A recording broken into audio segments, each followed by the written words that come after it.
Welcome back to the Allegedly podcast. I'm here with my guys. Ain't spot from the 307. Theo. Yep. And we're here to, address a crazy week one of fantasy. We're gonna start off with our recap of our league, the Myrtle-Cherry Fantasy Football League. Then we're gonna get into a little more broader fantasy news and stuff like that. So who we got first, T? Up first is the Myrtle-Cherry Fantasy Football Recap. And we're going to take you into the Myrtle-Cherry Fantasy Football League recap real quick what happened in that crazy week one like Jet was talking about early on.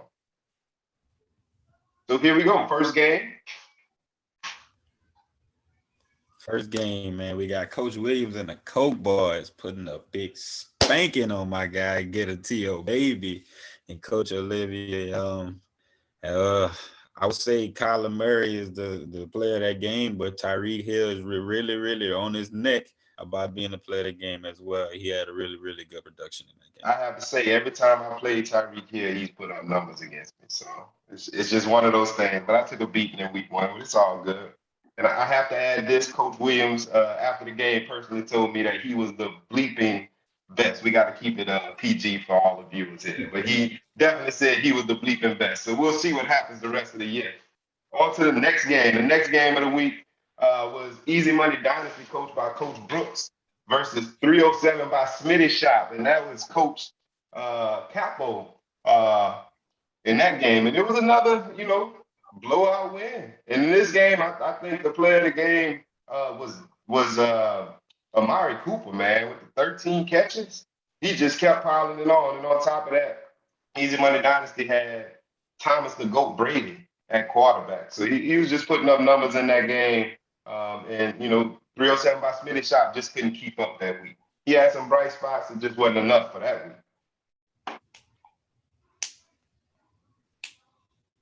The next game was our game of the week. All right, we got the game of the week. We had coached by Coach Julian and the other coach, Coach Darnell. We thought it was going to be a blowout from the projections, but it came to be a pretty good game. I like to say Russell Wilson was the MVP for Coach Julian, but Coach Darnell didn't go away easy with Patty Mahomes putting up 45. So that'll be one to look forward to coming back to. That's a divisional game. Nice. So we get to see that one twice a year. What about the next game, Capo? Ink Spot, I'm sorry. All right. Our next game, we have Walking on Air and 438 Special. This was a good one, man. We had a lot of production on both sides. We had Lockett on one side with big production. We had the MVP on the other side, who I like to say was Darren Waller, who 19 targets, you can't deny that. Then on the Monday night, it was really the nail in the coffin for Coach Grogan, but that was really a good one. I like to look forward to that one too. That was a divisional game, so I'll be looking for the second one as well. Nice. And then the last game of week one, what you got for us, Jet? Oh, in the last game, we got Coach Butler and Real 57 versus Coach Kenny Head at Team No Ceilings, man. Normally when it's the lowest scoring game of a week, we like to call that the Dud Bowl, and that's what we're gonna call that one the Dud Bowl. But with Coach Hilliard sticking to his guns and coming out with the squeaky win, I would like to say his MVP would have to be D-Hop. I love the spin move on the second touchdown. That was nasty. But good win for Coach Hilliard over there at Team No Ceilings. And that was his first game in our league. So he's currently 1-0. He has a 100% winning record in our league.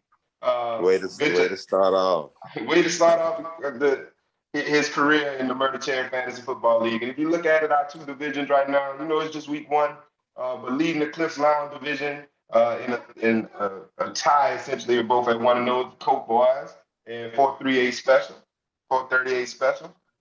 And then in Dee's Pool Hall division, we got the champ. He's at the top right now, the defending champ. with Eddie Was Better, Team No Ceilings, and then followed by Easy Money Dynasty, all 1-0. So we got a lot to look forward to with the rest of the season. We hope to put on a good show for y'all the rest of the year, and hopefully you continue to follow. If you like what you're hearing and seeing, please subscribe to the Myrtle-Cherry Fantasy Football channel and like all of our videos. We'll be back with part 2 Myrtle-Cherry of allegedly our week 3 episode, our 3rd episode. We'll be back with part 2 of our 3rd episode of allegedly, where we'll cover Dud, my new bud. You don't want to miss that. These are the people that you'll be looking forward to playing or not playing this week. I got y'all. And that's the words of Ink Spot. And we'll be back in just a second.